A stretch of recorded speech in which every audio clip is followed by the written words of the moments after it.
Assalamualaikum warahmatullahi wabarakatuh. Selamat pagi, selamat siang, dan selamat sore anak-anak. Materi yang akan saya bahas hari ini adalah mengenai keunggulan-keunggulan bangsa Indonesia, keunggulan-keunggulan negara Indonesia. Materi ini saya berikan karena di bab memperkukuh persatuan dan kesatuan bangsa dalam NKRI terdapat subbab mengenai keunggulan-keunggulan negara Indonesia. Materi keunggulan-keunggulan negara Indonesia ini adalah materi PPKN yang berada di kelas 11 semester 2 atau semester genap. Indonesia adalah negara kepulauan. Hal ini dapat dibuktikan dari nama lain atau julukan terhadap Indonesia, yaitu Nusantara, yang berarti di antara nusa atau di antara pulau. Jadi, Indonesia terdiri atas pulau-pulau. Disebut sebagai negara kepulauan karena jumlah pulau besar dan kecil yang tersebar di wilayah Indonesia sangat banyak, yaitu mencapai ribuan pulau. Pulau tersebut terletak di persimpangan dunia, yaitu di antara dua samudra dan dua benua. Begitu indahnya pulau-pulau yang terletak di Indonesia, sehingga Indonesia mempunyai berbagai macam keunggulan. Antara lain adalah negara Indonesia jumlah dan potensi penduduknya yang cukup besar, yaitu menempati urutan keempat di dunia setelah RRC, India, dan Amerika Serikat. Jumlah penduduk yang besar merupakan kondisi yang tidak ternilai harganya dalam upaya mengisi dan mempertahankan kemerdekaan, termasuk sebagai modal dasar dalam melaksanakan pembangunan dan dalam upaya mensejahterakan bangsa.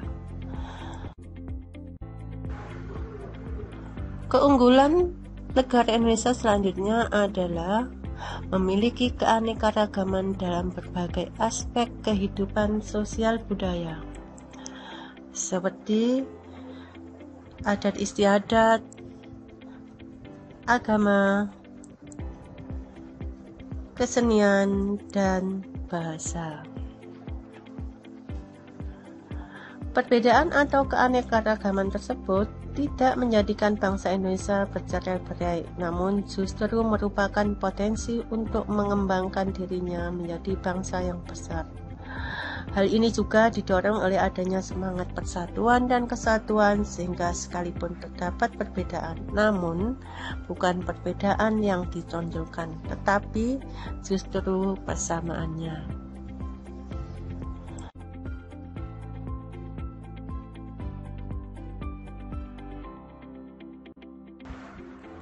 Keunggulan yang ketiga adalah negara Indonesia mempunyai konsep wawasan Nusantara, sehingga sekalipun terdapat berbagai keanekaragaman, namun prinsipnya kita tetap satu pandangan, yaitu memandang bangsa Indonesia sebagai satu kesatuan ideologi, politik, ekonomi, sosial, budaya, dan hankam. Indonesia juga mempunyai keunggulan-keunggulan lainnya, yaitu punya semangat Sumpah Pemuda yang selalu merasuki jiwa dan kalbu bangsa Indonesia, dengan menunjukkan bahwa kita sama-sama memahami satu wilayah negara dan tanah air yang sama, yaitu Indonesia.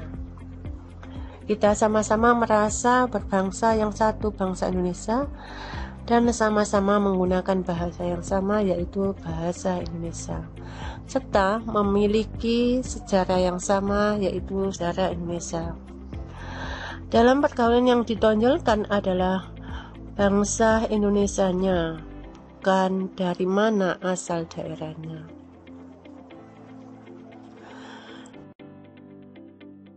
Adalah keunggulan negara Indonesia yang kelima, yaitu Indonesia memiliki tata krama atau keramah tamahan. Sejak dahulu, bangsa Indonesia sangat terkenal akan keramah dan kesopanannya, sehingga sangat menarik bangsa-bangsa lain di dunia untuk datang ke Indonesia. Namun demikian, akhir-akhir ini kesopanan dan keramahan bangsa Indonesia agak tercemar oleh ulah segelintir manusia yang tidak bertanggung jawab, terutama yang gemar membuat kerusuhan, kerusakan, dan perangai-perangai lain yang justru membuat bangsa lain takut datang ke Indonesia.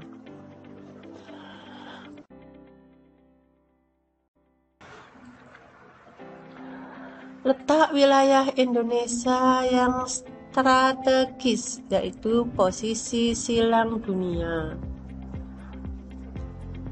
sehingga membuat Indonesia menjadi wilayah yang amat ramai dan mudah dikunjungi dan disinggahi bangsa-bangsa lain.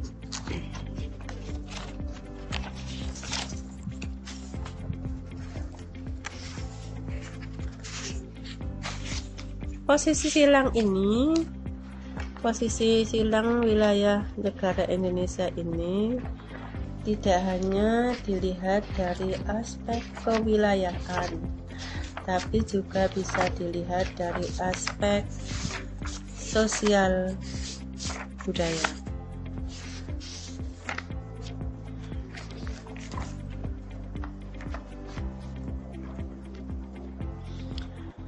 Indonesia terletak pada penduduk Indonesia antara daerah berpenduduk padat di belahan utara dan daerah yang berpenduduk jarang di belahan selatan. Kemudian aspek-aspek kehidupan sosial lainnya adalah ideologi Indonesia terletak antara komunisme dan liberalisme. Selanjutnya, demokrasi Pancasila kita berada di antara demokrasi rakyat di utara dan demokrasi liberal di selatan. Begitu juga dengan ekonomi Indonesia, berada di antara sistem ekonomi sosialis di utara dan sistem ekonomi kapitalis di selatan. Bahkan masyarakat Indonesia juga berada di antara masyarakat sosialis di utara dan masyarakat individualis di selatan. Kebudayaannya juga berada di antara kebudayaan timur di utara dan kebudayaan barat di selatan. Dan yang pasti adalah sistem pertahanan dan keamanan Indonesia berada di antara sistem pertahanan kontinental di utara dan sistem pertahanan maritim di barat, selatan, dan timur. Posisi silang Indonesia ini yang telah saya uraikan tadi di atas bisa dikatakan sebuah potensi karena akan memberikan dampak positif bagi kemajuan bangsa Indonesia serta akan memperkukuh keberadaan Indonesia sebagai negara yang tidak dapat disepelekan oleh negara lain. Akan tetapi, posisi silang ini juga merupakan ancaman bagi negara kita. Posisi silang ini juga menjadikan Indonesia sebagai negara yang tidak terbebas dari ancaman yang dapat memecah belah bangsa. Untuk itu anak-anak, kita harus bersatu. Karena dengan persatuan, maka segala macam ancaman akan bisa kita elakkan atau bisa kita hancurkan.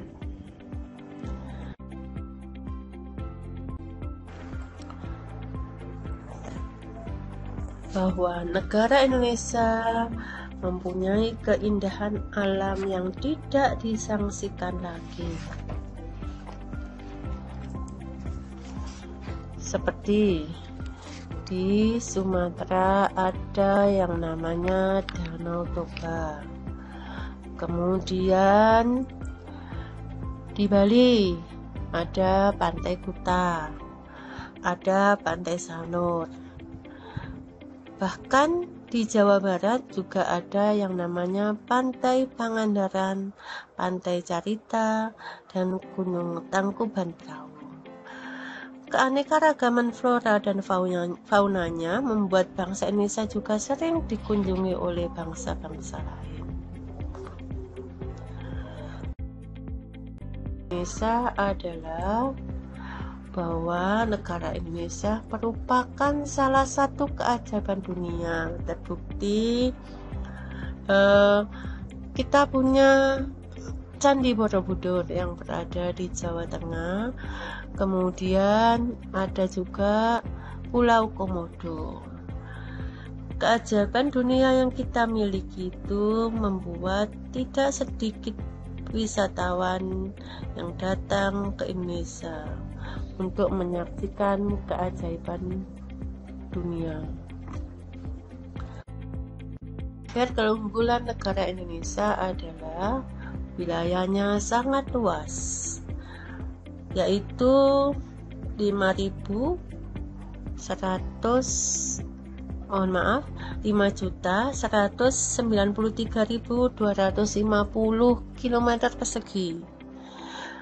Wilayah tersebut dibagi dua, yaitu ada wilayah daratan yang luasnya adalah 2.027.087 km persegi, dan luas lautan adalah 3.166.162 km persegi. Wilayah Indonesia yang sangat luas itu, perbandingan antara daratan dan lautan adalah daratan sepertiganya, sedangkan lautan 2/3. Jadi wilayah negara Indonesia adalah lebih banyak di wilayah lautan. Hampir semua pulau-pulau dikelilingi oleh lautan. Untuk itulah, maka kekayaan alam yang ada di Indonesia itu juga banyak sekali yang berada di lautan, seperti ikan-ikan dan terumbu karang. Ikan-ikan dan terumbu karang bisa habis kalau tidak bisa memanfaatkan secara maksimal. Bahkan kadang-kadang kita juga dapat ancaman dari luar berupa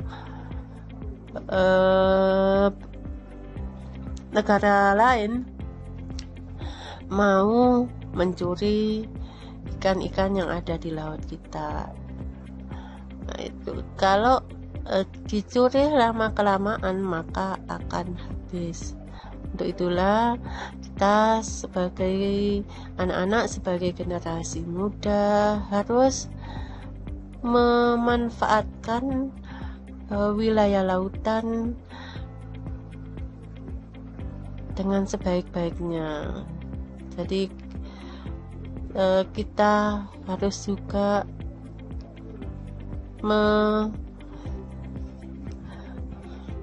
menjaga supaya wilayah lautan kita itu bisa dimanfaatkan sebaik-baiknya, khususnya bagi bangsa Indonesia. Dan jangan sampai kita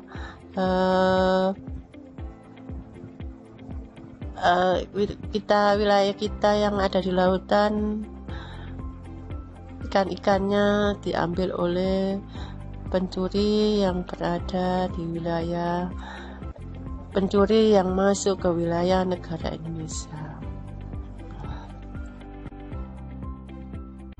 anak-anak yang bisa saya sampaikan. Terima kasih atas perhatiannya. Tetap semangat. Semoga kita semua dalam keadaan sehat. Wassalamualaikum warahmatullahi wabarakatuh.